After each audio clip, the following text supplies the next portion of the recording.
Good to have you with us on Ed Schultz News and Commentary on this Wednesday edition. All right, a lot of criticism coming from the right and the Republican Party about the strategy President Obama is using to try to take down ISIS. Well, in an interview with Charlie Rose, Hillary Clinton didn't offer a whole lot of difference. Here it is. I agree with the president's point that we're not putting American combat troops back into Syria or Iraq. We are not going to do that. Under no circumstances would you not do that? Well, at this point, I cannot conceive of any circumstances where I would agree to do that. Folks, we are carrying the load here. There have been over 8,000 airstrikes on ISIS targets. The United States has done over 6,000 of those targets. For more on this, 6,000 of those bombings. Let's go to Steve Clemons, Washington editor-at-large for The Atlantic. Great to have you with us, Steve. Good morning, Ed. What do you make of Hillary Clinton? Basically, no real change in strategy at all. And is this going to help her or hurt her?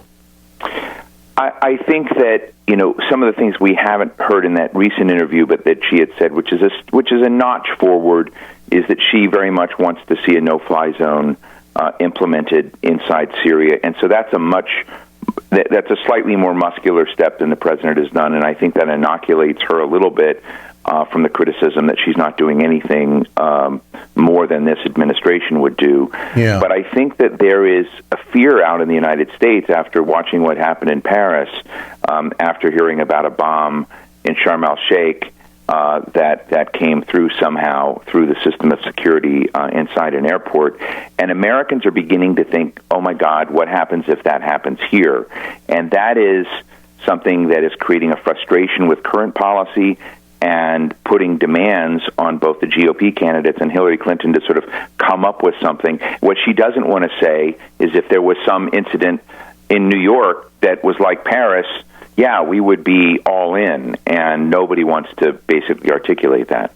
One thing that she did articulate, I thought pretty clearly, is her strategy with the Russians. Here it is. The Russians have now paid a big price because of the bomb in their jet coming from Sharm el-Sheikh. So they've lost people to ISIS, right? I think you say, look, we need your, if not your active help, your acquiescence in what we're going to do going after ISIS. So that means you're going to have to pull back from this area while we go after their leadership and their economic infrastructure. But if you want to be part of that, we would welcome you. And you have a dog in this hunt now because you're worried about what's happening in the Caucasus. You're worried about ISIS spreading its ideology. That's pretty much straight talk. I mean, she would basically tell the Russians, I don't know what Obama told Putin, but other than, not focus on Assad and focus on ISIS. But that was pretty clear, I thought, by Hillary Clinton.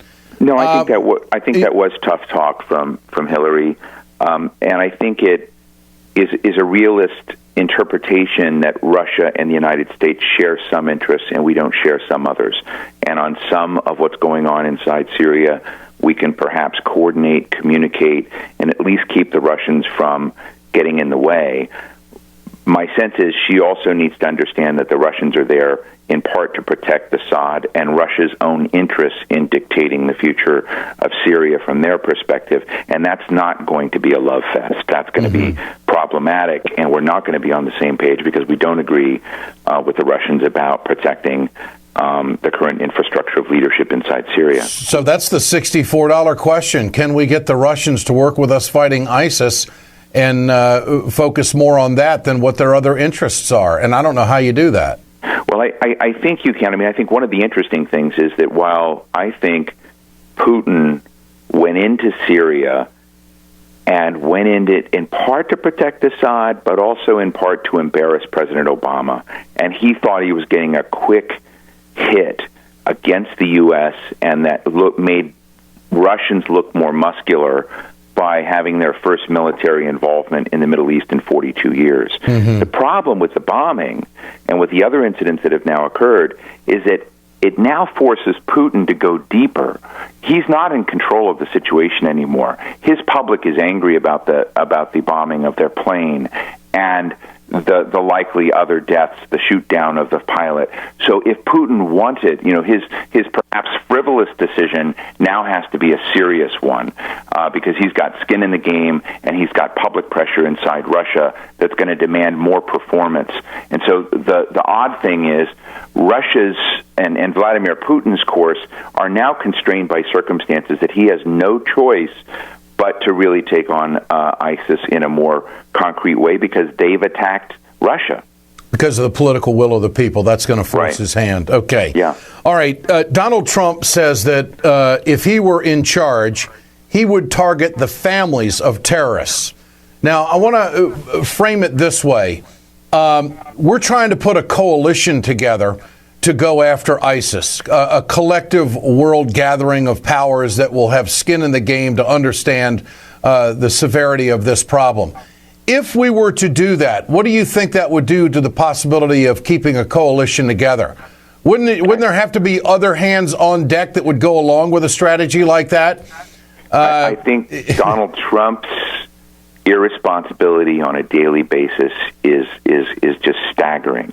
The notion that the United States of America, with protections of citizens, that doesn't hold one citizen responsible for another citizen's actions, where somebody or family members. We had family members in Europe that were related to one of the assailants, the bombers, who's still on the run, who wanted to see him dead, who didn't want him in the family.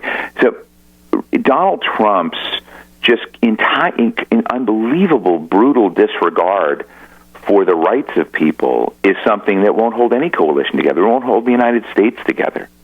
Steve Clemons with us, Washington editor-at-large for The Atlantic. Steve, always good to visit. Thanks so much. Thank you, Ed. Appreciate it.